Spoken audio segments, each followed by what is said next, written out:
Radio Amplitud. Sonidos de la Vía Láctea.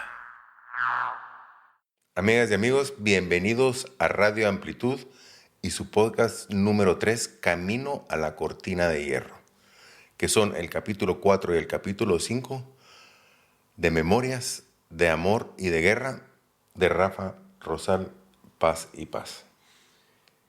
Ya tercero, man. Tercero. Sí, con micrófono mejor, ¿verdad? Ahí está. Disculpen que hemos tenido algunas incidencias técnicas. Tuvimos incidencias técnicas antes de este podcast. Sí, que tuvimos ya. que repetir otro podcast, pero bueno, es lo que es lo que tiene que ser, así que venimos con más fuerza que nunca. Y bueno, yo Empecemos de una vez, démoslo. Empecemos. No, solo pido disculpas que estoy un poco con la nariz tapada, un poco de cuestiones del frío. Y nada, sin mayor dilación, entremos a escuchar ya lo que es el viaje, ¿verdad?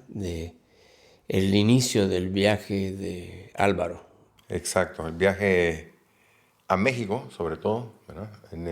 Es tu viaje hacia La Habana, pero estos dos primeros capítulos es tu primer encuentro con la clandestinidad, digamos, ¿no? Ya directamente dentro de la conspiración, digamos, ya empiezas como directamente en la conspiración, diría yo, como yo lo veo, ¿no? Ya empiezas a conspirar. Y bueno,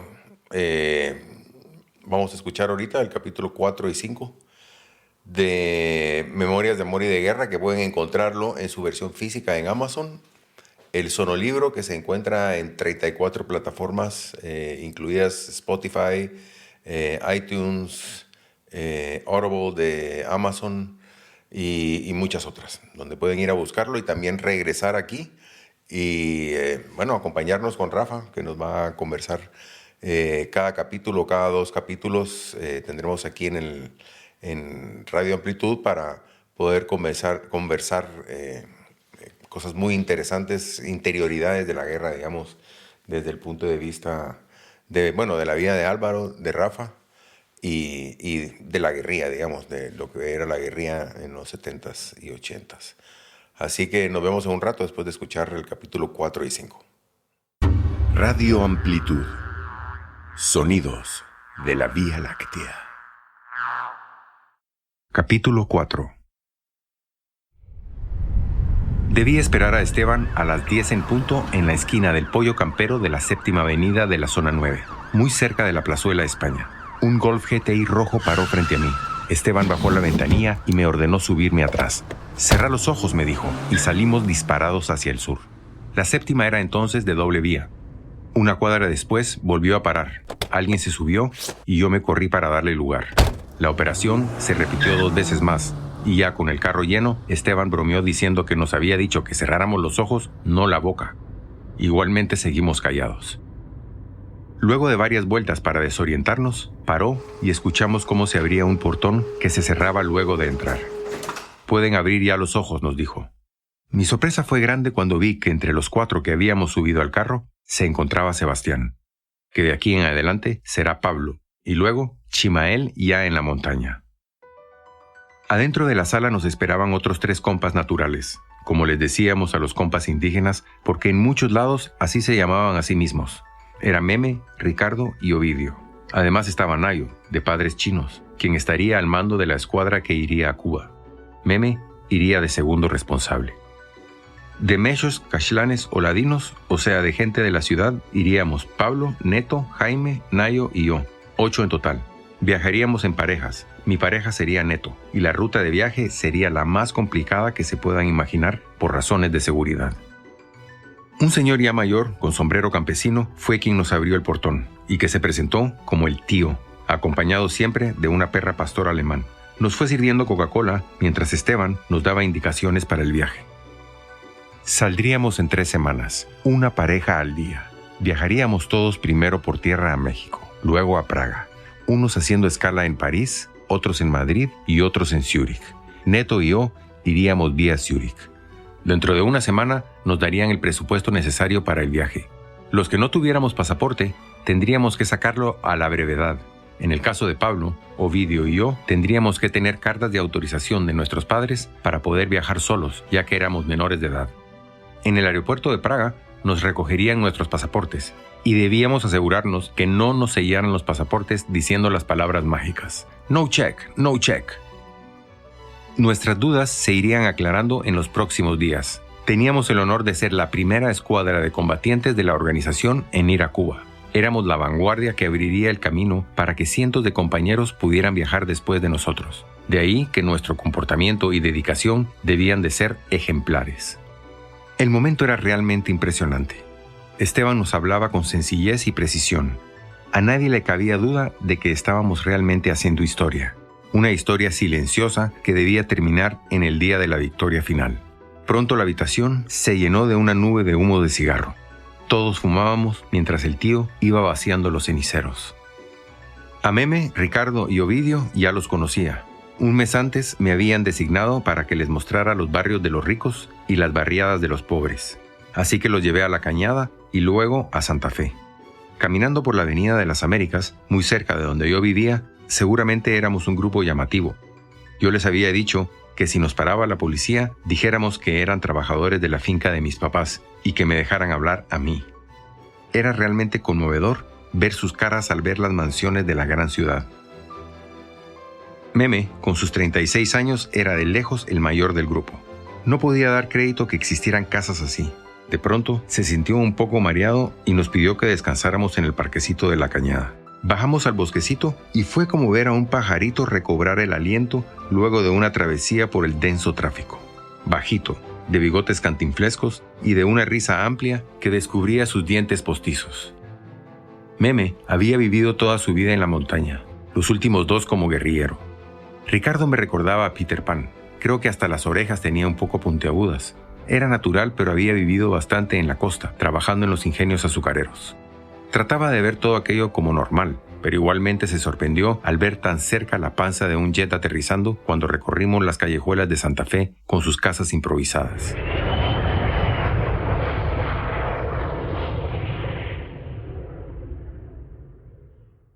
Ovidio, Vilo o el Patojo tenía 15 años y uno de estar en la guerrilla.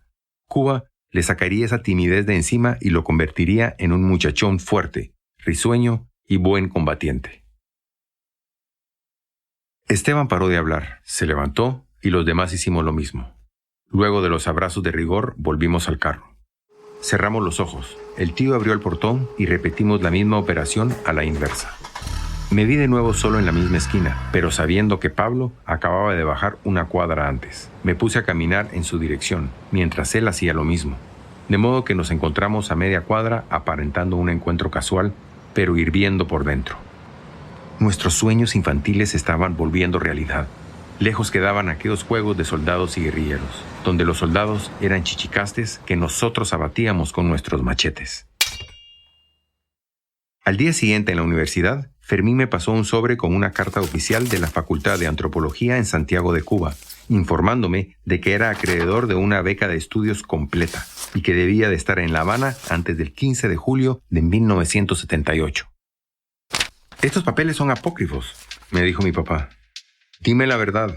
Y yo, queriendo que no se me quebrara la voz, pariendo enanos y maldiciendo tener que mentirles a mis padres, explicando que sería mejor decir que la beca es para estudios en Suiza y que casualmente a Sebastián también le habían dado la beca y que él diría que era en Brasil. No creo que mis padres se creyeron la historia, pero dejaron que hiciera mi voluntad.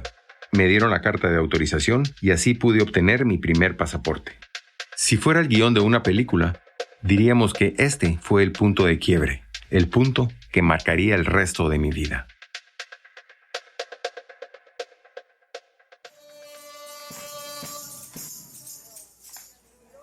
Gloria a Dios y a su nombre.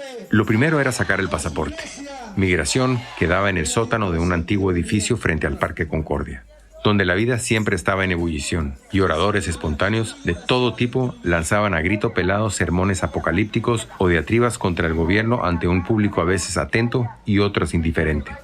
No faltaban los vendedores de remedios milagrosos para todo tipo de males, desde el mal de amores hasta el cáncer, o los pajaritos de la suerte que salían de su jaula, escogían un papelito entre muchos que su dueño te lo entregaba. Aquello era un hervidero de gente recién llegada a la ciudad y de desocupados ya añejos. Al bajar por una rampa me topé con un espacio bastante oscuro, lleno de gente con papeles en las manos y haciendo diferentes filas. Preguntando, llegué a la fila de primeros pasaportes, que era la más larga, y al cabo de un par de horas logré entregar en regla la petición. La mujer me dijo que en una semana debía de regresar, y a cambio de ese papelito con un sello me darían mi documento. Ese mismo día Esteban me dio el dinero para el viaje. Eran $1,750 que debían bastarme para boletos de bus y avión, hoteles y comida. Nuestra leyenda sería la de un par de estudiantes universitarios que viajaban a Zúrich a un festival estudiantil. También me dijo que al volar a Europa debíamos viajar con saco y corbata, cosa que no dejó de traernos problemas al llegar a Zúrich. La cuenta regresiva era implacable. Tenía 7 días para cerrar el semestre en la U, trabajar la leyenda con Neto y repartir libros y discos entre los amigos, y guardar en cajas lo que quería conservar. Despedirme de los amigos no lo pude hacer. Quebrarme era un riesgo que no podía correr, así que le pedí a Pancho que les leyera al grupo una carta de despedida y que de fondo musical pusiera el primer LP que compré con mi dinero, Tapestry, de Carole King. Al menos eso dice Pancho que hice. Yo más bien recuerdo todo como en flashazos de un torbellino de acciones y emociones.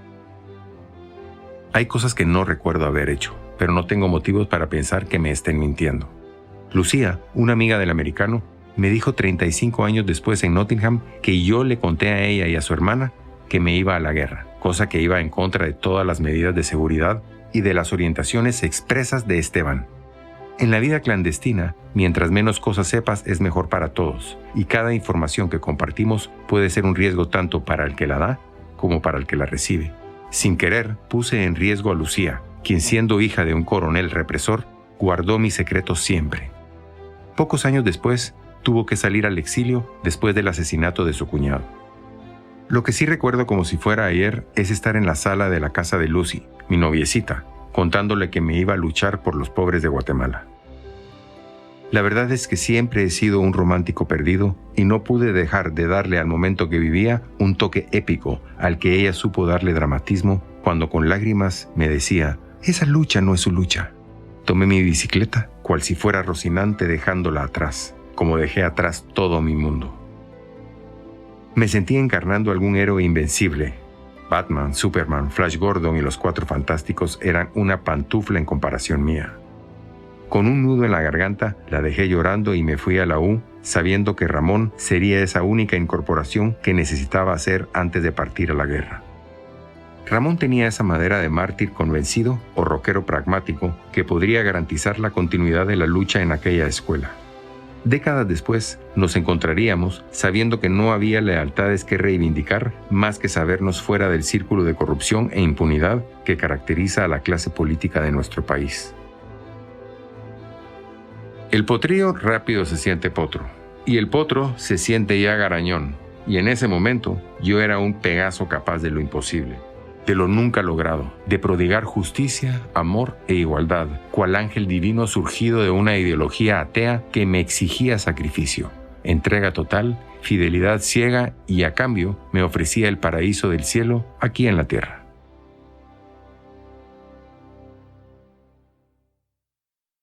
Capítulo 5. Pocas semanas antes habíamos levantado la carpa que teníamos para ir de camping en los jardines de la casa de los abuelos porque debimos entregar la casa donde habíamos vivido 14 años. La casa de los abuelos donde vivimos unas semanas recién llegados de Nueva Orleans, siendo yo un bebé de 4 años. Donde mi tío, el Seco, me rescató de un hormiguero, donde oí cantar a dueto a papá Beto y mamá Grande, y donde mi tía Chiqui escribía sus artículos en una vieja Remington, ayudada por unos palitos que se engarzaba en sus atrofiadas manos. La Chiqui es un buen ejemplo de la madera de la que están hechas las mujeres de mi familia. Desde muy chiquita, siendo la menor de 6, comenzó a padecer una distrofia muscular progresiva e incurable. Cuando yo la conocí, a veces andaba en silla de ruedas y otras en un andador que ella había diseñado. Una especie de araña con ruedas, con un sillín y unas muletas plegables con las que se obligaba a ponerse en posición vertical. De ella escuché las primeras historias de la Unión Soviética y de China, a donde había viajado como invitada, cosa que aprovechó para investigar tratamientos para su enfermedad. Recuerdo una vieja foto donde aparecía en su silla de ruedas encabezando una multitudinaria manifestación con pancartas exigiendo justicia en la Sexta Avenida, y las mañanas de domingo escuchando en su cama el programa radial de las ardillitas mientras nos enseñaba cómo darle masaje y ejercicios de fisioterapia. Me iba a la guerra, dejando a la familia en una carpa, buscando nueva casa para alquilar, con mi hermano estudiando en Texas A&M y mi hermana en 5º año de medicina en la USAC, a quien ya había incorporado a la O. En los últimos 6 meses había conocido a la columna vertebral de los cuadros que empujaban nuestro aparato clandestino. Mi preparación física e ideológica había sido intensa y pensaba que estaba preparado para irme a la guerra. Con Pablo cantábamos irresponsablemente: Mambrú se fue a la guerra, no sé cuándo vendrá, sin siquiera poder imaginar lo que vendría.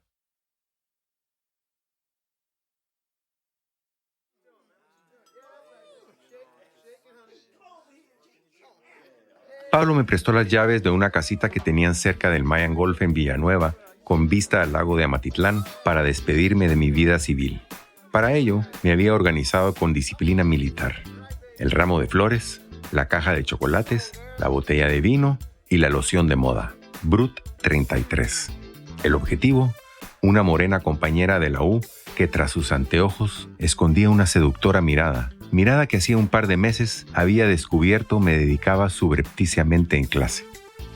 No lo debimos haber hecho muy bien, porque después de un rato de escaramuzas y sudores, no tuvimos nada de qué hablar. Mecánicamente nos fuimos vistiendo y emprendimos el viaje de regreso a la ciudad.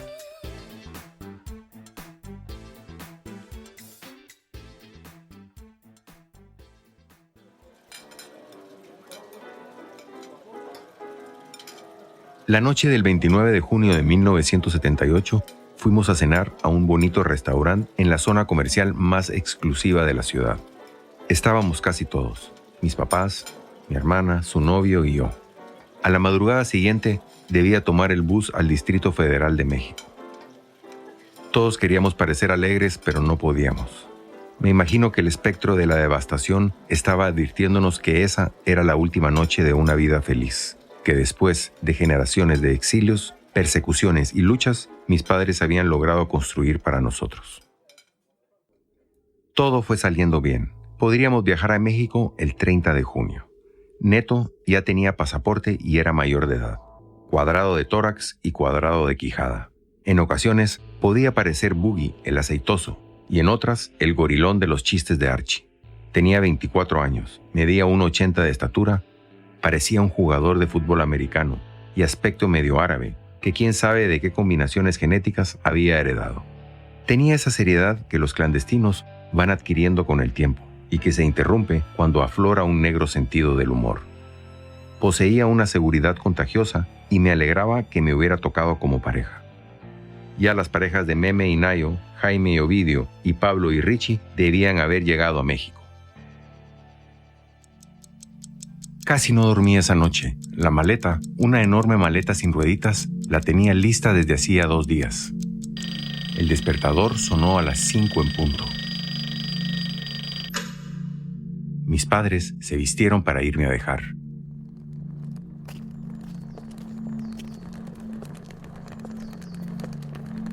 Recorrimos las calles desiertas en silencio hasta llegar a la vieja estación de Las Galgos, la única empresa con servicio de Pullman a Tapachula, al otro lado de la frontera con México.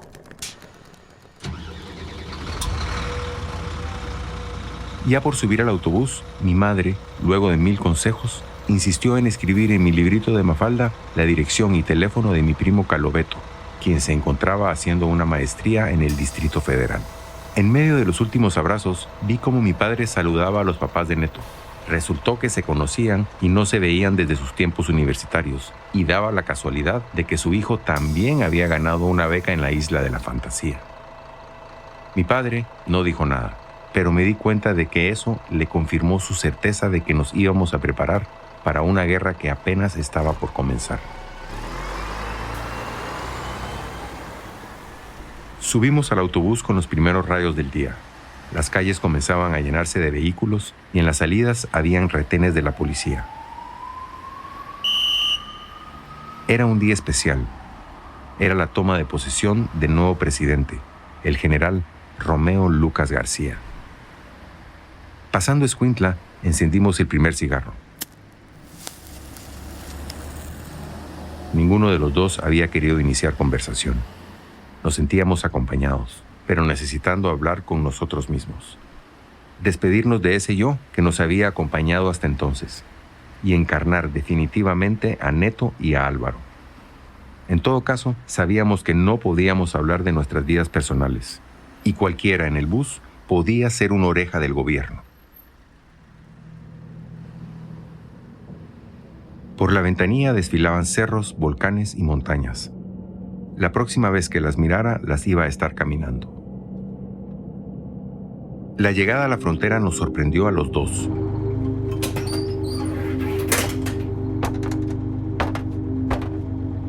Un policía militar se subió al bus 1 kilómetro antes de llegar al puesto migratorio. La presencia de soldados y policía era mayor a la habitual. Afortunadamente, estaban más preocupados de registrar los bultos de la gente humilde que en revisar a un par de estudiantes de clase media.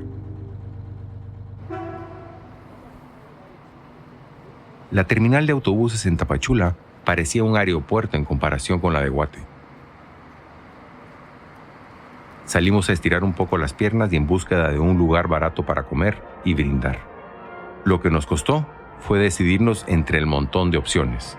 Nos atiborramos de tacos al pastor y nos tomamos un par de cervezas.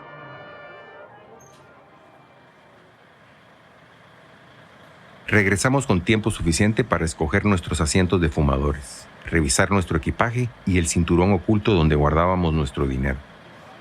Teníamos por delante más de 1,200 kilómetros, así que ya con la panza llena y con las tecates entre pecho y espalda, nos dispusimos a fumar otro cigarro antes de caer en un profundo sueño y despertar en el tráfico de la hora pico en la caseta de la entrada al DF. Ahora éramos nosotros los que parecíamos bajados de la montaña ante la inmensidad del Distrito Federal. Casi 2 horas de tráfico, ejes viales, edificios y coches, mantra urbano, hasta llegar a la gigantesca Tapo, la terminal de autobuses.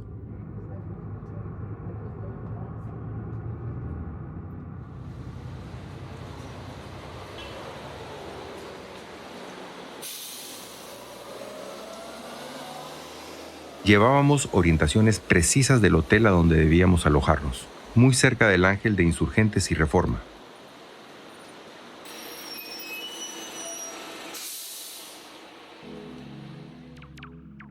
Era una pensión con ambiente familiar, amueblado al estilo los 50s, y una calma y un silencio casi imposibles de creer en esa parte de la ciudad.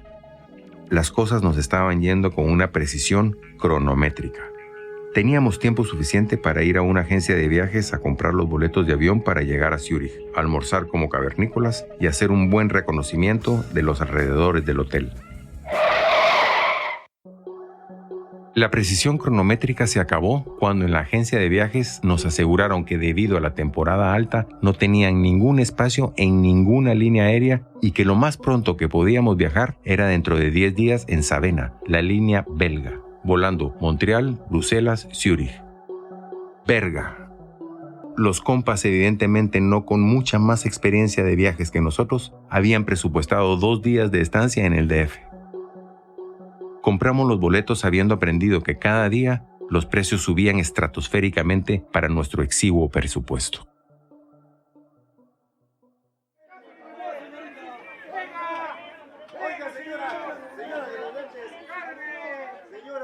Nos estábamos cagando del hambre. Esa clase de hambre que solo se puede tener en la adolescencia y después de un viaje de 24 horas en bus, casi sin haber comido. Así descubrimos los tacos, las dobladas, las gringas, los sopes y cuanti más deliciosuras que por unos pocos pesos se podían disfrutar por todos lados de aquel centro histórico de vida bullante jamás vista antes por aquellos mis ojos. De todo, de huitlacoche, de carnitas, de cabeza, de cochinita pibil, de rajas, de hongos, de nopal, de lo que se quieran imaginar. Fue a mitad del atracón que me acordé de mi madre anotando la dirección del primo Calobeto en mi cuaderno de Mafalda y sentí la seguridad de que todo iba a estar bien. La verdad es que yo ni lo conocía bien. Hijo de mi tía Mencha, era mayor, con esa diferencia que los años borran, pero que a esa edad se hacen enormes, ya casado y con un bebé en brazos. Sin embargo, yo daba por descontado que familia es familia y que me ayudaría, aunque tuviéramos que dormir tirados en la sala de su casa. Qué alivio al colgar el teléfono, sabiendo que mi primo nos esperaba a los dos y que ahí podríamos conseguir un lugar donde dormir los 10 días siempre que ayudáramos con los gastos del supermercado. Por más que la vida te lo muestre 1000 veces, cuesta aprender que de la angustia a la aventura se puede pasar en fracciones de segundo.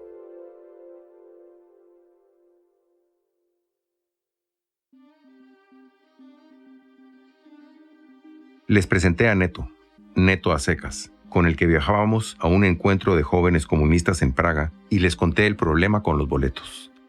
Creo que fue la esposa la que mencionó a este otro primo que se acababa de mudar por Tlalpan, con su esposa y 2 niñas a un depa con habitación de servicio con 2 catres, donde seguramente estaríamos todos más cómodos. Se hicieron las llamadas pertinentes mientras nos tomábamos una cerveza. Platicábamos aferrándonos a nuestra leyenda, y ya sabiendo que teníamos hospedaje gratis, más bien le pedimos que nos ayudaran a planificar lo que debíamos conocer en una semana en aquella extraordinaria ciudad. Radio Amplitud. Sonidos de la Vía Láctea. Bueno, pues ya estamos de vuelta aquí en Radio Amplitud con Rafa, después de escuchar estos 2 capítulos de Memorias de Amor y de Guerra, el capítulo 4 y el capítulo 5, que son el camino a la cortina de hierro, que es cuando Rafa sale para entrenarse en Cuba, pero en esos entonces ir a Cuba era muy complicado, digamos, ¿no? Sí, no, es que realmente hay que trataremos de contextualizar la cosa a nivel global, ¿verdad? O sea, era el momento más caliente de la Guerra Fría, ¿verdad? Estaban así las dos, estaba Reagan, me parece, o bueno, en todo caso... Reagan entra en el 80. En el 80, estaba próximo a esa... Carter era el que estaba. Sí, y entonces sí era complicado. Sí caía en el radar si vos... primero no habían vuelos directos, no había relaciones diplomáticas con Cuba. ¿Cómo haces? Si volás directo México-La Habana, queda registrado. Pues. De alguna forma. Entonces, ellos habían visto, y me imagino que no eran tontos, ¿verdad?, de que habían visto de que en Praga se podía hacer ese switch, ¿verdad? Te quitaban tus pasaportes guatemaltecos. Y que no te lo sellaran como en Cuba, como normalmente hacen. ¿Verdad? Y entonces, por loco que parezca, esa era la forma como de poder desaparecerte, ¿verdad?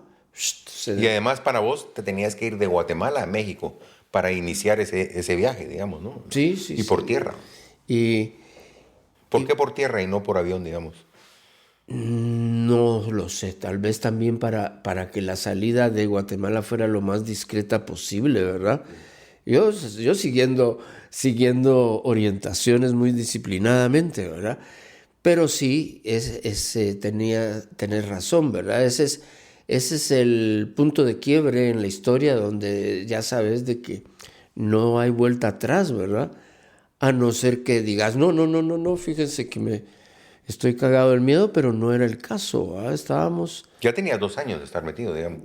Sí, preparándome y esto y lo otro, o sea, fue como que todo fue cayendo para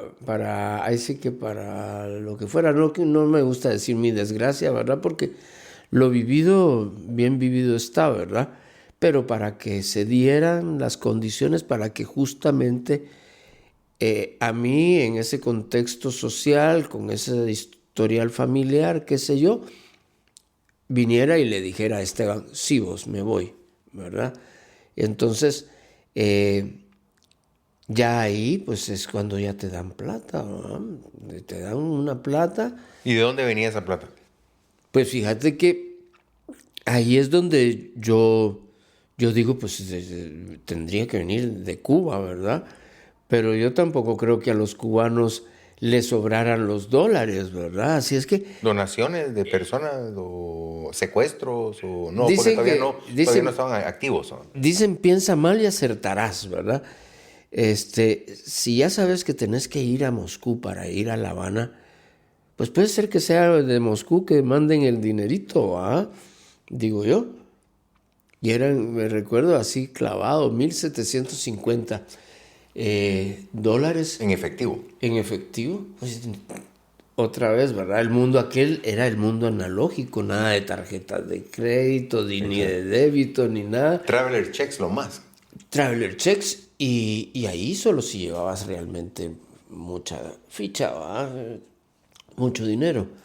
Pero sí era un momento en que todas las, creo lo menciono, ¿verdad? En que México era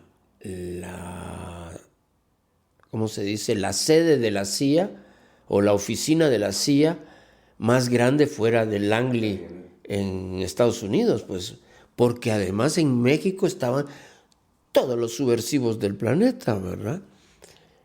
Pero incluso los mismos los rusos. Pero con oficinas, ¿verdad? La OLP que tenía oficinas en el DF. Bueno, Trotsky o ahí. Sí, o sea, México tiene una historia de recibir de refugio, y en Guatemala siempre, ¿verdad? Bueno, a Cuba, de hecho, México es de los pocos países que los ayudaba, en el sentido que había producto mexicano ahí, que los viajes de toda la vida ellos fueron bastante neutrales con Cuba, ¿verdad? Pues fueron, me parece, el único voto en contra de sacar a Cuba de la OEA. ¿Te recordás? Porque bueno, a Cuba la sacaron en el 62, me parece, cuando ya se declara socialista. La OEA la saca de la organización. De Estados Americanos, man. Y mira, entonces cuando iniciamos esta parte como ya de la conspiración, le digo yo, y pones de punto de referencia el pollo campero de la zona 9. Ese es un lugar emblemático. ¿Quién no sabe dónde está el pollo campero de la zona 9? Porque es el primero que hubo en el mundo. En el mundo. Y ahora hay miles. Hay por todos lados, ¿no? Aquí en España. ¿Cómo hemos avanzado, verdad? Exacto. No. Y la sexta y la séptima avenida de 2 vías era una Guatemala muy distinta, más pequeña, post-terremoto, ¿no? Y te vas a tu primera casa de seguridad. Supongo que es la primera casa de seguridad que visitas. Sí, fíjate que para actualización a los chapines de la capital, pues la séptima avenida tenía doble vía, ¿verdad? De ida y vuelta, y entonces pues nos reciben en Pollo Campero en dirección hacia el sur, porque la séptima iba de sur a norte. De sur a norte, y la sexta de norte a sur. Ajá. Y entonces pues llegamos al Tecumumán y tampoco habían todos esos puentecitos era una plazona, me recuerdo. Sí, una era especie una como de cosa, plaza. la plaza de Tecumumán, ¿verdad? Y ahora lo dejaron ahí entre los... Todavía no lo han aniquilado todavía, pero... Y entonces pues esta casa de seguridad estaba seguramente detrás del zoológico, ¿verdad? Subiendo a Pamplona. Pamplona es, ¿verdad? Zona 8, sí. Zona 13. Ya Pamplona para adentro es zona 8. Toda esa área. Zona 13 es cuando te vas por el aeropuerto. Ya. ¿Ah? Santa Fe, entras por Santa Fe, puedes dar la vuelta y subir a la zona 14, digamos, por Santa Fe. Pues pues ahí atrás de los leones creo que andaba. Fíjate que en mi casa se oía el león ahora que me pongo en las noches. Y estábamos hasta del otro lado de Hincapié. Es increíble. Lo que hablar del pasado te puede hacer retroceder. Sí, bueno, toda esa área todas esas eran calles de tierra todavía, muchas.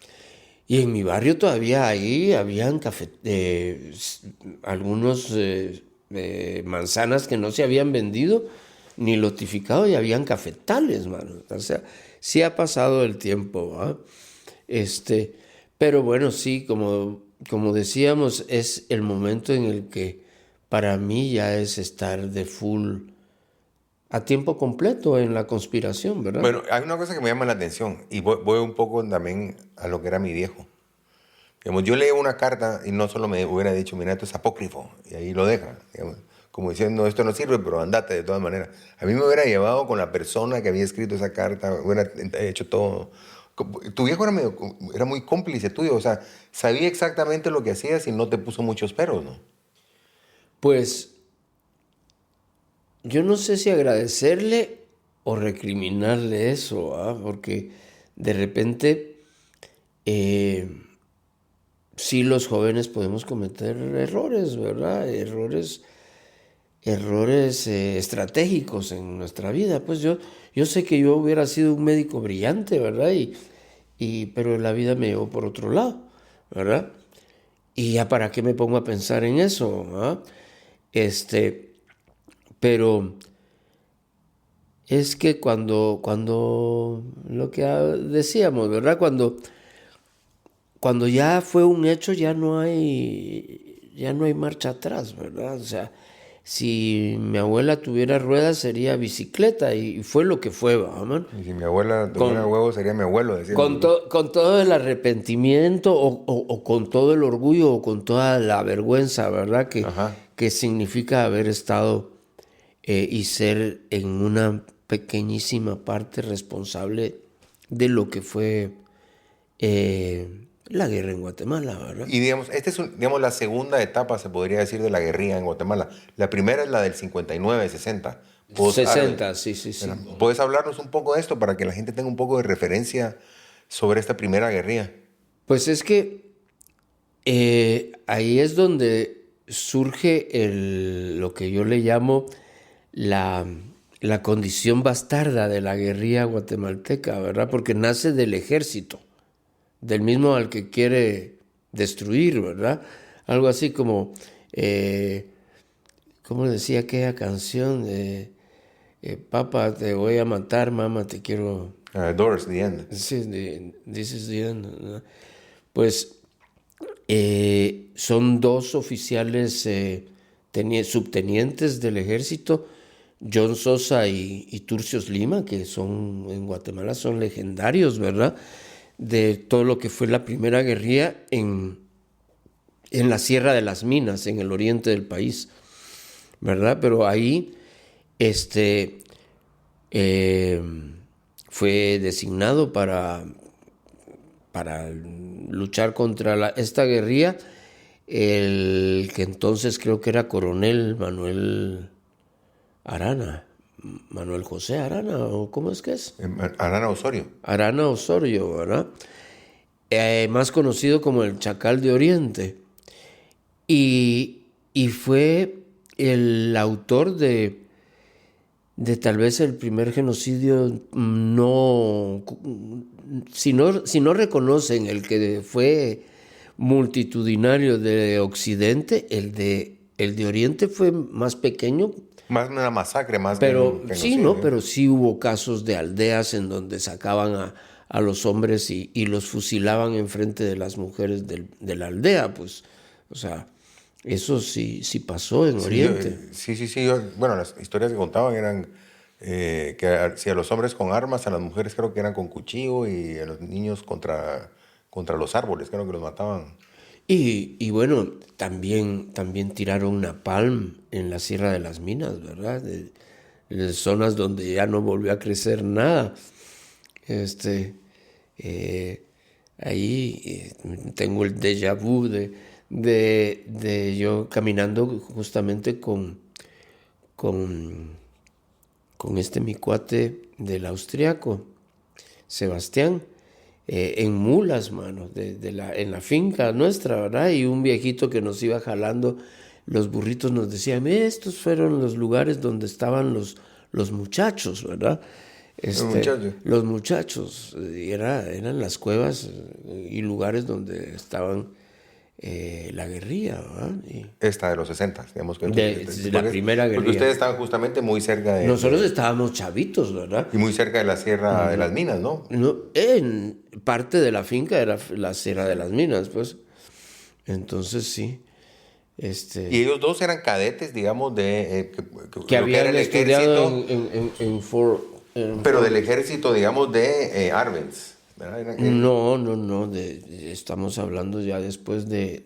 Arbenz lo sacan en el 54 y pasaron 6 años en los que entró la liberación, se decía, ¿verdad? O sea, ellos nunca estuvieron, nunca fueron parte del gobierno de Arbenz o del ejército de Arbenz, nada. Ellos salen en la época de Castillo Armas. Sí, además eran chavos también, jovencitos, de tenientes, como saliendo de la Politécnica, por decirte algo, se van a entrenar los mandaban a entrenar a Estados Unidos y regresan y hacen servicio militar probablemente en el interior, donde ven la pobreza y se sensibilizan y deciden crear la primera guerrilla, ¿verdad? Y esto, Castillo Armas está del 54, digamos, 55 al 56, 7.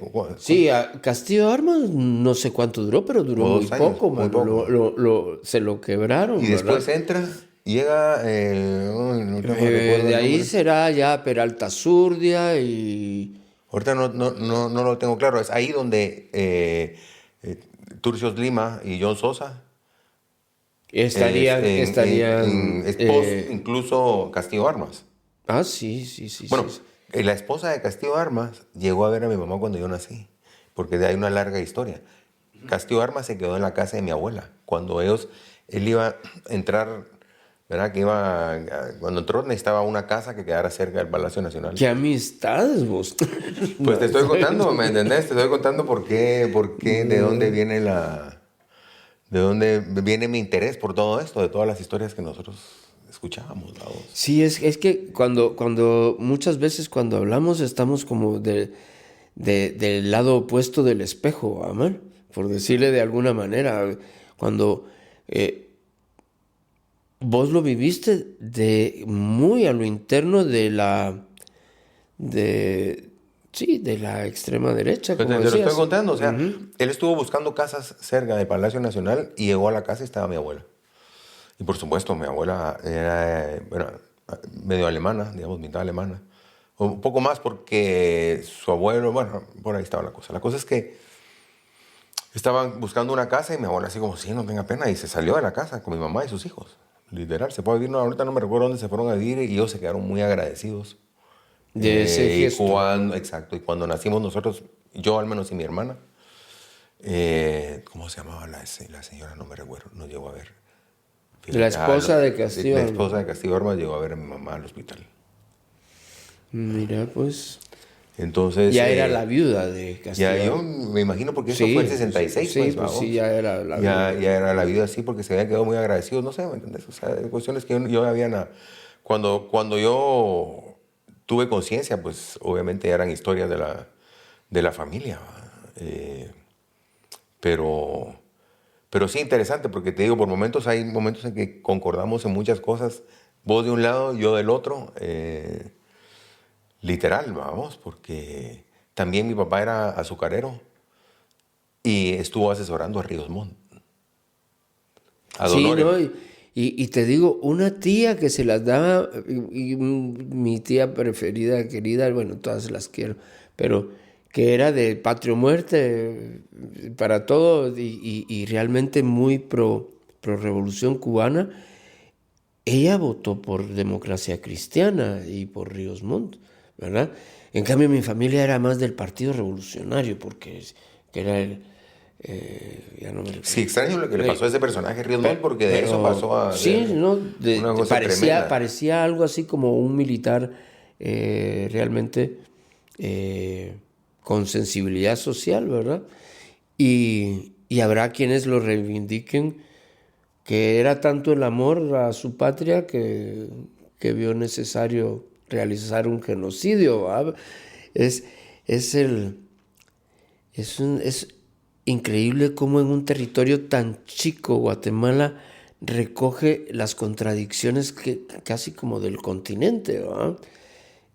Y siempre ha sido un laboratorio en todo Es un sentido. lugar muy ¿verdad? bravo, incluso físicamente, los volcanes, los terremotos, las placas los continentales, huracanes, ¿no? hay tantas cosas que pasarían en distintos países que en un país tan pequeño pasan todas juntas, ¿verdad? Y eso supongo que te da algún tipo de energía distinta o de forma de tener algún tipo de mecanismo de resolver las cosas de una forma distinta, ¿va?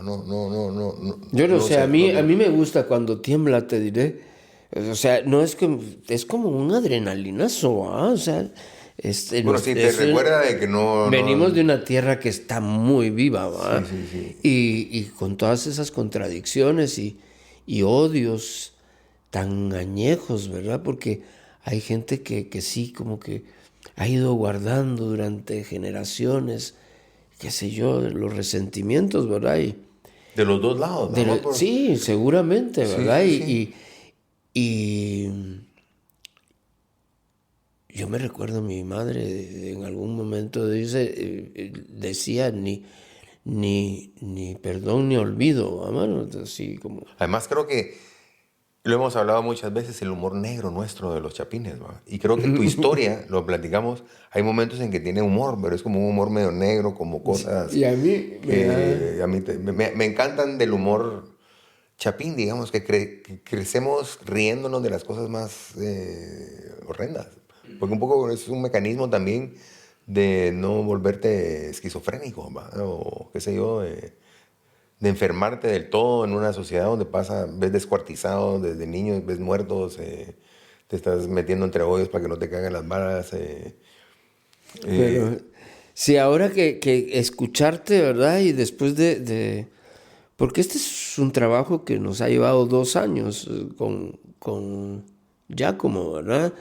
Y entonces, estos primeros capítulos es el trabajo que hicimos hace ya más de 1 año y medio, pues entonces, volverlo a escuchar y darme cuenta de que aunque el texto literal pareciera que yo estoy hablando muy seriamente de lo que era la incorporación en cuerpo y alma y espíritu, qué sé yo, al movimiento revolucionario y traer el cielo en la tierra. Es como el doctor merengue que llevas ¿verdad? adentro, ¿no? Es como, yo siento que ese tu doctor Era merengue... verdad, pero a la vez era un chiste, ¿verdad? No Sí, sé. como otro, como el doctor merengue que llevas adentro, que es tu yo de ahora, que se ríe un poco de este soñador y de este grupo de personas también que soñaban y de repente pasa la vida y te das cuenta de muchas cosas buenas, malas, y tu reflexión es distinta y eso como que añade un poco de humor negro entre la realidad y el sueño, o sea, como la mezcla entre la realidad y el sueño creo que es lo que va generando el humor negro en la vida, ¿no? ¿Ah? Que yo no sé si había un mural en la Facultad de Arquitectura en la San Carlos de que salía como un renacuajo y la cosa es de que la paradoja era un poco de que de joven uno es un incendiario y de viejo uno es un apagafuegos, ¿verdad? Y realmente es un poco así y se repite, ¿verdad? Porque en la juventud vos estás realmente con la energía que crees que puedes cambiar el universo. Además ves tener 30 años, o como decís vos, un viejo de 24 años. Es eso mismo, un viejo. Vos estabas joven, imagínate cómo veías al tío de los 40, al de los 50, al de los 60.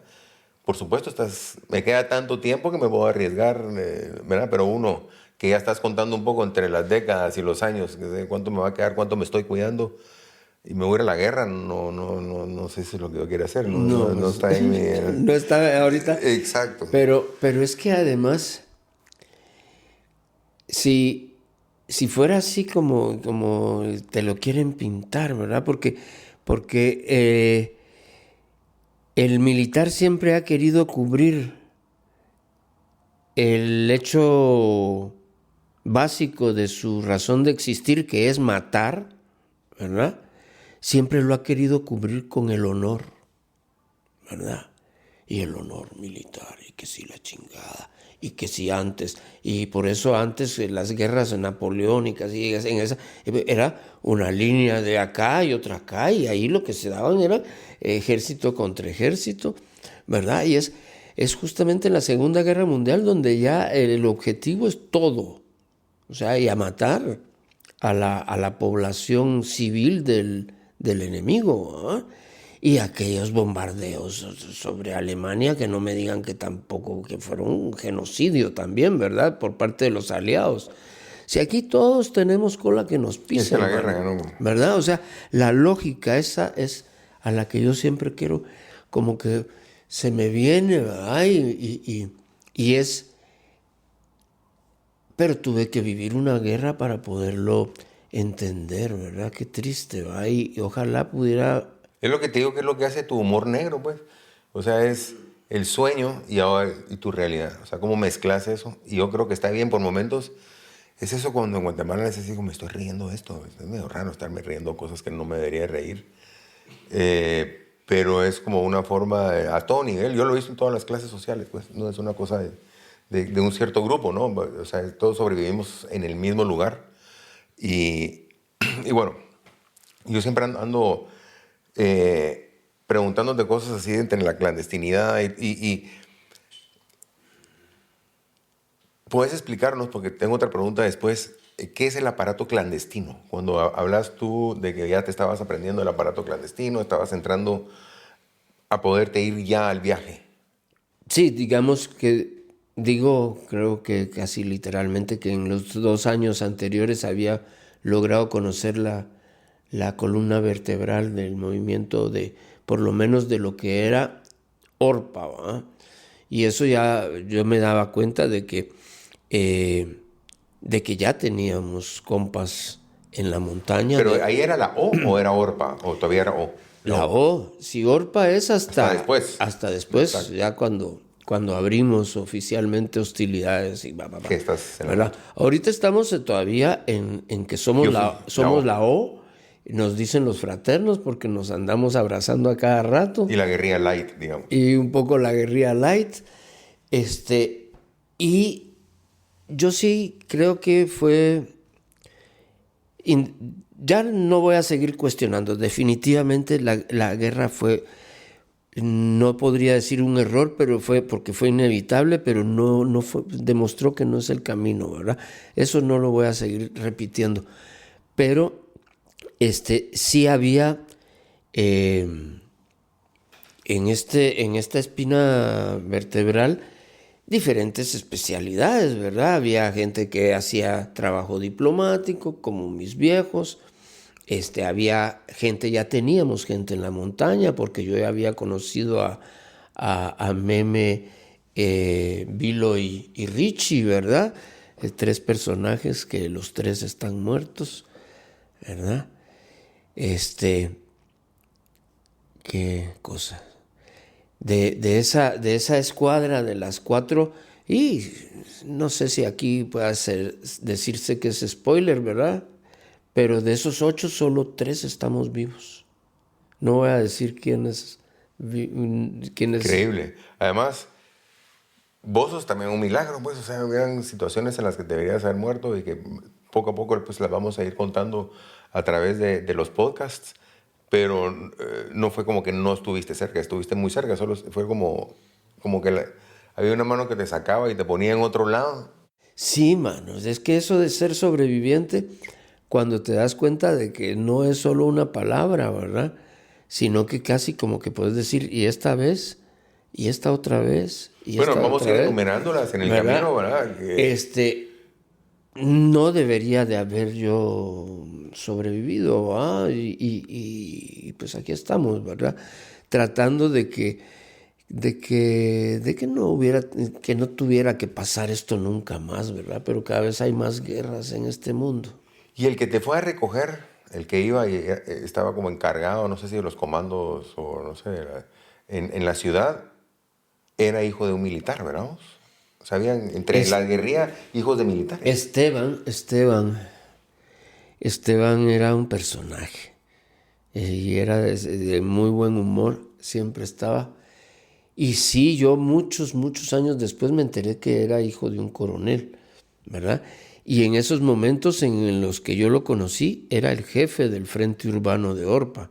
Por eso te digo, nosotros ya teníamos Frente Urbano, Frente Internacional, y los primeros, ya había los primeros guerrilleros en la montaña. Y Gaspar ¿verdad? siempre como el Gaspar, sí, es que el origen de Orpa es lo que antes se llamaba la Regional de Occidente de las FARC, ¿verdad?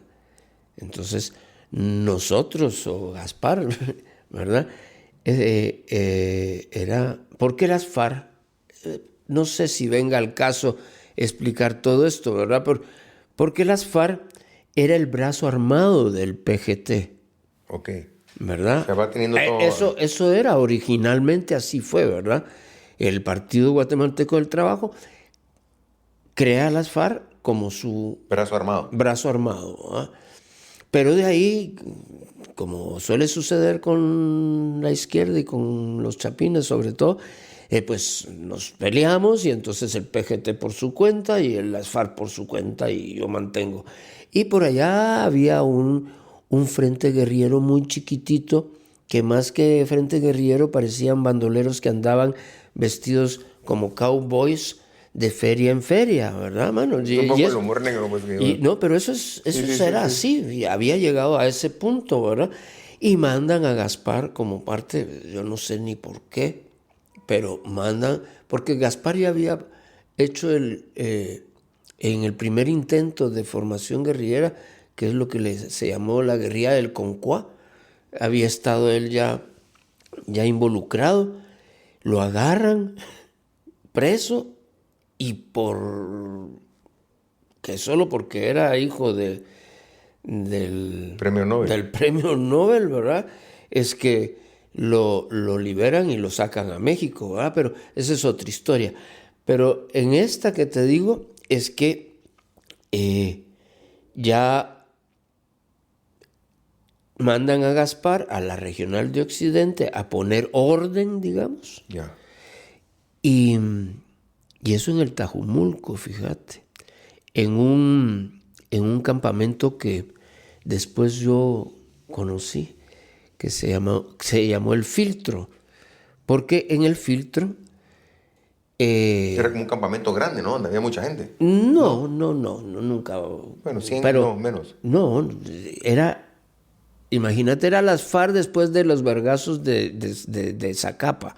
Entonces era realmente un núcleo muy pequeño y a la mayoría se les expulsó, ¿verdad? Porque andaban, tenían una cuestión como de tener una política de trabajo político, le llamaban, pero y se le llamó de los chipilines, ¿verdad? Donde habían fiestas, literalmente, mataban alguna vaca de un rico, que tampoco era tan rico, para dar de comer a la gente, ¿verdad, man? Y la mataban porque se la iban a... Para comer la No, vaca. yo sé, pero ellos no se la compraban, pues, o sea, era como... No, era una cosa como que haciendo trabajo político, ¿verdad? Es que fiestas en los pueblos, ¿verdad? Era realmente, se había degenerado mucho lo que era ese frente guerrillero de las FARC, que se llamaba Regional de Occidente, y entonces corta Gaspar con las FARC, y ya entonces es que comienza a ser la organización que después se convierte en ORPA. Digamos que ese es un poco el camino del surgimiento de ORPA. ¿Y Orpa quería decir qué? Organización del Pueblo en Armas. Ya. Eso ya lo vamos a ver cuando suceda. O sea, la organización, la organización siempre se quedó en la O, digamos. Sí, pues. sí, así La O de organización, después la organización se quedó en la O. Digamos. la organización. Siempre se quedó como parte Y entonces ese es un poco la historia de mira, cómo surge ORPA. Tu tía era metida en política, porque me parece interesante que en esa época digas que iba a China, que iba a la Unión Soviética, Y eso pues vos te das cuenta que ir ahí, a menos de que, bueno, ¿qué ventajas tenía ella para poder ir sin hacer este viaje clandestino, digamos? Pues yo creo que ha de haber sido algo clandestino, pero como ella era realmente inválida, ¿verdad? No la podían estar acusando ¿de qué la iban a acusar? De querer... Una cuestión intelectual más que otra ¿verdad? cosa. Entonces, más era por el rollo de la búsqueda de tratamientos nuevos y alternativos que China y entonces sí le hicieron cosas con acupuntura Y aprovechaba de una vez para hacer cuestiones pues como no, más de poesía, literatura o políticas. Ella nunca estuvo militando creo yo, pues no creo, sino que era más bien sí, ella fue maestra, más una onda muy social, ¿verdad? ¿No? Y ella era la más chiquita de 4 hermanas, ¿verdad? Y se había hecho como una especie de algo que le ayudaba a ella a escribir a máquina, ¿no? Pues sí, se inventó unas como mancuernas que se introducía aquí con un palo. Y entonces se ponía así a escribir en su máquina de escribir los artículos para yo creo que sacaba un artículo semanal en El Imparcial. Que era aquel ¿verdad? periódico grande, vamos. Sí, y también mi tío, el Seco Paz y Paz, también escribía en periódicos. Entonces, era lo que ya lo mencionaste en el podcast anterior, ¿verdad? De que realmente en mi familia todos tenemos una opinión política, ¿verdad? Podemos estar equivocados, pero siempre hemos... No son una familia, son un partido político. No, pues, No decían eso. sí, eso decía Ubico, ¿ah? Y después de decirle eso lo mandó a matar, ¿verdad? Pero... Por eso.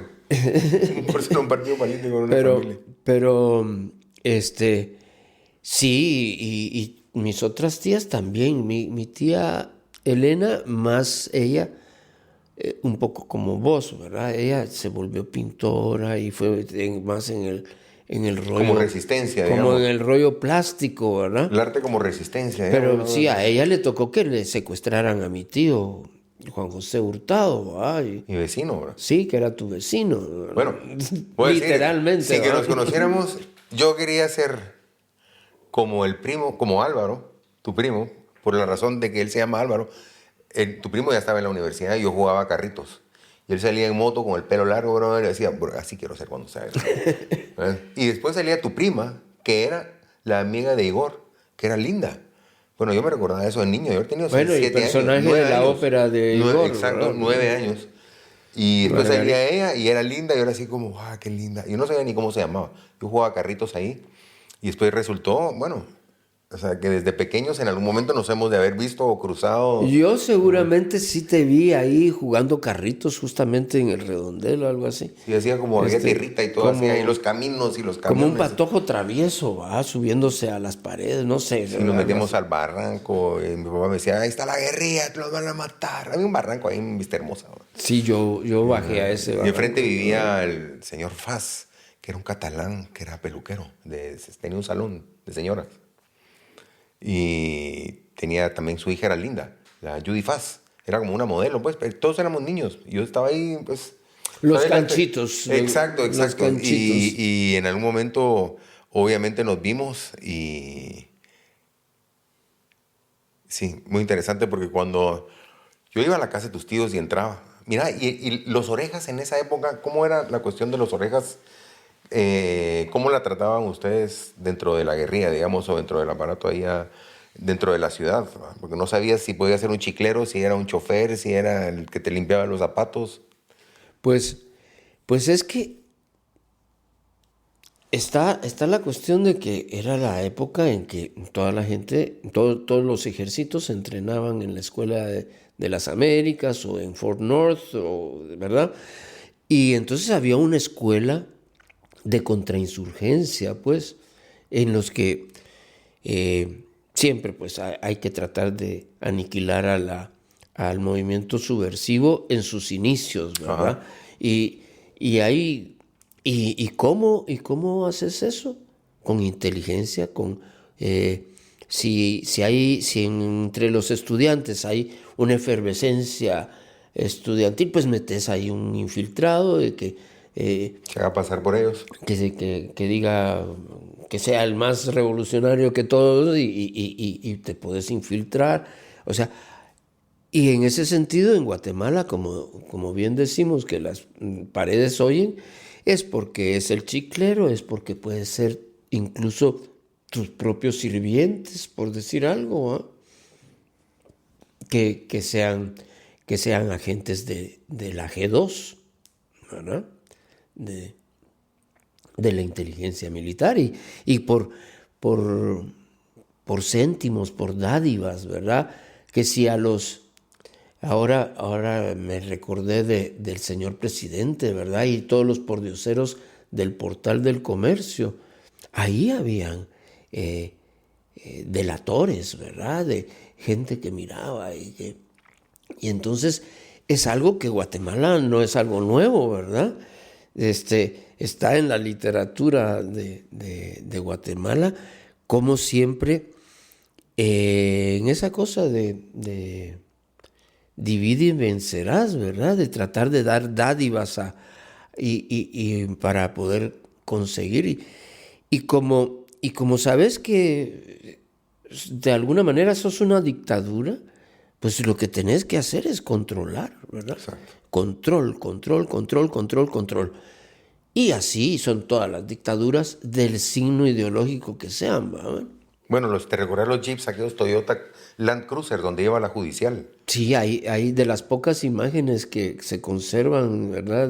Sí, yo me recuerdo de Y Güiro. que andaban así sin placas Tapá, y con tapá. pañuelos. 4 atrás, armados, 2 adelante, y a veces con la puerta abierta. A veces iban con las puertas abiertas, dependiendo en lo que iban, ¿verdad? Sí, me Y sí, recuerdo. a mí me daba miedo. Y después que yo te conté que con el tiempo me enteré de los Falcon verdes, de los Ford Falcon, Sí, que pues. utilizaban en Argentina para matar, secuestrar, reprimir. Mi abuelo tenía uno, que un día me dijo, mira, me vendieron, estos los traen de Argentina, me dijo.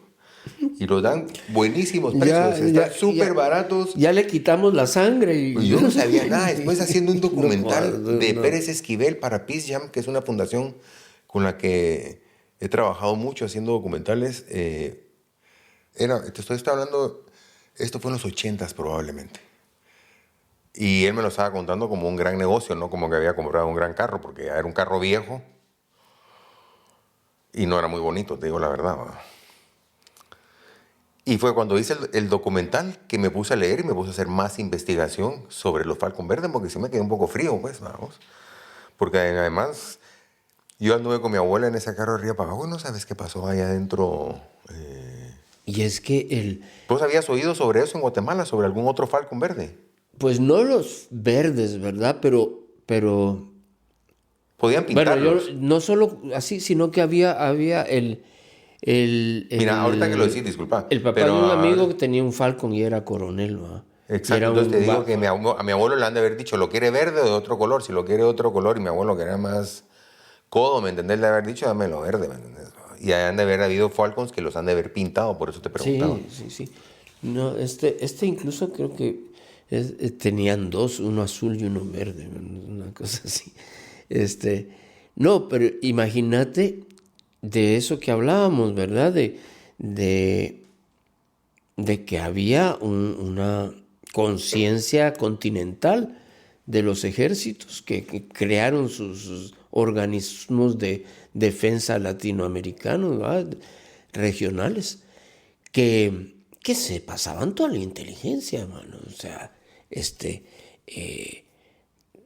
estaban los montoneros en Argentina, los tupamaros en Brasil estaba la dictadura, ¿verdad?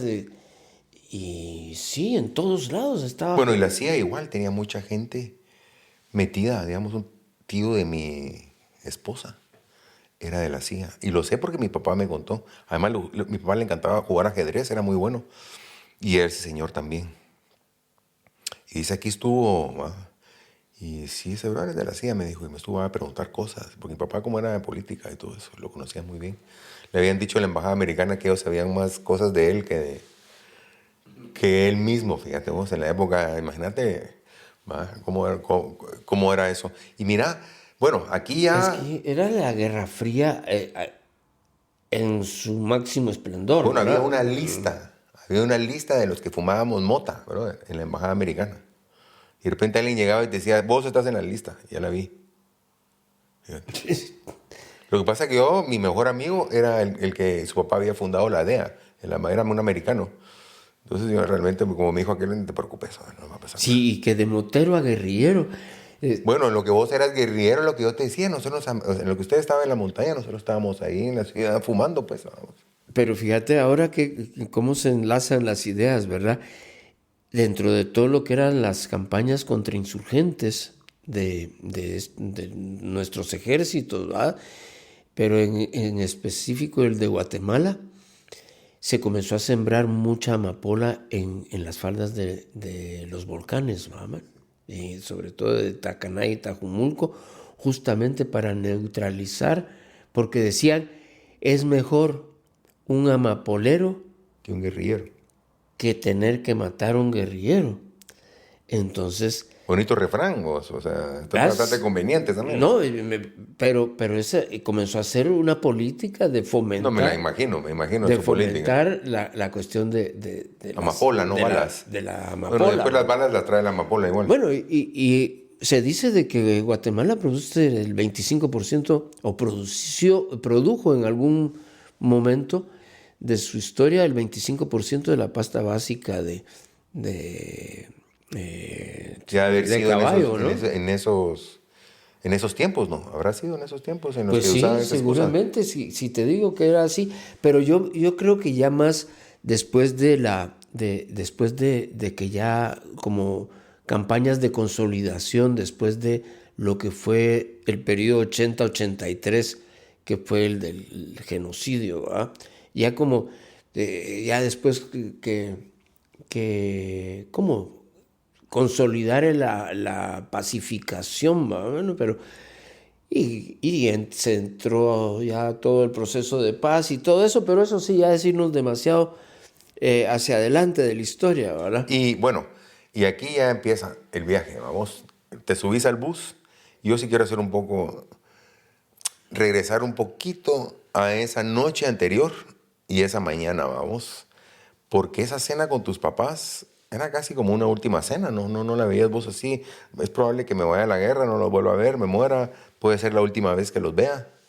Pues sí, seguramente que todas esas cosas nos pasó por la cabeza a todos, ¿verdad? Pero porque nadie habló de eso. No, porque yo no sé, mis papás no eran tontos, pero sí de repente pensaban que se estaba haciendo lo que era correcto, ¿verdad?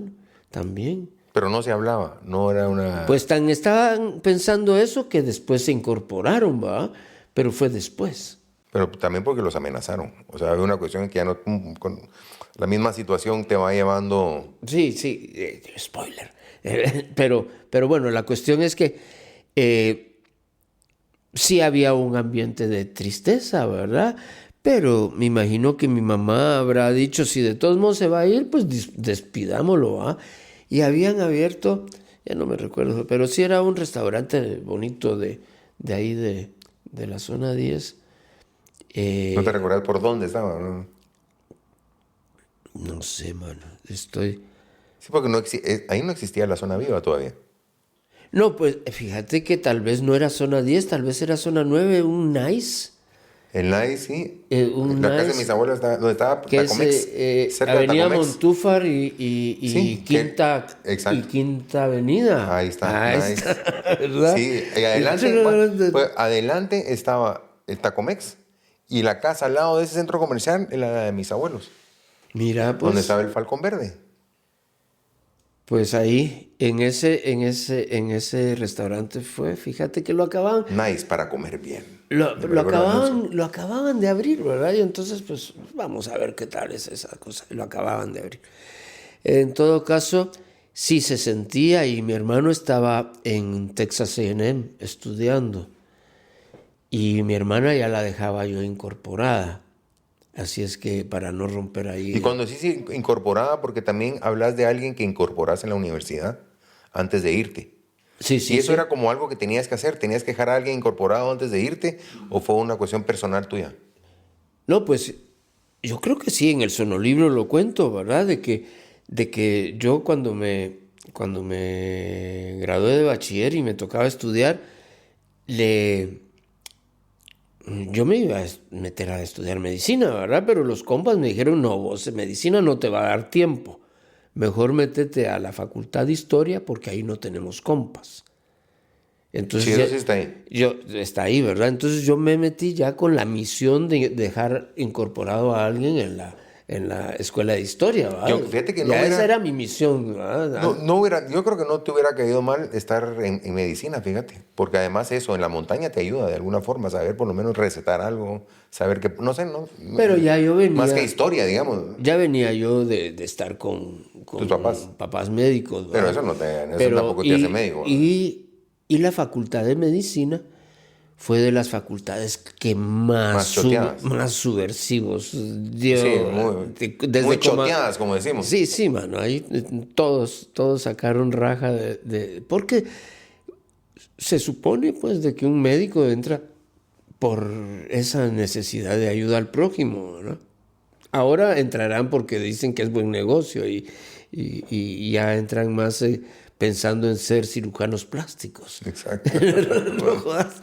Descuartizadores. Pero en aquella época, pues, la facultad de medicina sí fue cantera. Y te recordás del despertador en la mañana al día siguiente, ¿no? Pues de eso Antes me acuerdo. de irte. De eso me acuerdo, justamente. Porque yo dejaba a mis papás en una situación muy cabrona, ¿verdad? En una carpa de campaña, sí, que era muy bonita la carpa y qué sé yo, pero era una carpa de campaña en un jardín. Mis papás, de repente, que les pidieron que devolvieran la casa donde para mí es mi casa, ¿verdad? De ahí por Hincapié. Y ellos, mi hermano en Texas, mi hermana que ya pronto también se iba a ir, y yo que me estaba yendo, pues entonces se quedaron ahí como solitos, ¿verdad? Te vas, te subís a un bus, ¿no? Una mañana. Yo sí, cuando escucho esa secuencia de ustedes yendo todos en familia a dejarte. Además, tu papá encuentra al papá de Neto y se termina de dar cuenta de que efectivamente, si no se había dado cuenta, que efectivamente te ibas a Cuba. Aquí otra cosa, pues. Exacto. Porque imagínate, él conocía al papá de Neto, sabía de que a Sebastián también le habían dado una beca, y a mí, pues, como que Cuba dando tantas becas, ni que es la fundación Rockefeller, ¿no? ¿Y tu primer viaje a México? Esta es la primera vez que vas a México. Primera vez que me voy solo a ningún lugar, ¿verdad? Porque había todo lo que fue la sacada del pasaporte y eso fue una... Tu primer viaje solo, primer viaje a México, que además México te impresiona. No importa si entras por Chiapas, por Comitán, por... donde sea, mano. Por la Mesía, por donde sea, que México siempre es maravilloso y alucinante. Nosotros entramos, ahora que ya la conozco, debimos de haber entrado por Tlalpan, mano. Sí, hasta la Tapo. Y sí, una cosa tan grande, ¿verdad? Y ponete que cuando estamos hablando de Guatemala, estamos hablando de otra Guatemala también. Guatemala tenía 5 o 6 millones en esa época, mano. Sí, mucho, yo creo que 3. Vos. No, ya cuando yo estaba en 4º grado de primaria, que estudiabas Guatemala, ya teníamos 4,5 millones. Por eso digo yo que para el terremoto habremos tenido unos 5, 6 por ahí. Pero ahora somos 16, mano. ¿Me entendés? Se firmó la paz y puros conejos, mano. Pues yo tengo 4. ¿No? Y vos tenés otros 3. Pues. Pero bueno, sí, es que no hay mucho más que hacer en Guatemala que tener hijos, ¿no? O drogarte probablemente, vamos, no hay mucho, no, las expectativas no son muy buenas. Bueno, te vas y tu madre, porque todas las madres son así, vamos, te da una dirección que yo me imagino que en el momento que jode mi mamá, me está atrasando, ya me quiero ir. Sí, no, me quiero yo dar un sé beso. que ya sos grandecito y querés mostrarte, ahí estaba el neto viendo, qué sé yo. Yo andaba todavía de patojo, mano, un librito de Mafalda, ¿va? De esos que eran unos alargaditos así. Exacto, después lo hicieron la colección. Después le Sí, sacaron- y entonces me agarró el librito y en la parte de atrás escribió nombre y dirección y teléfono de mi primo, man. Y fue lo que nos salvó, efectivamente.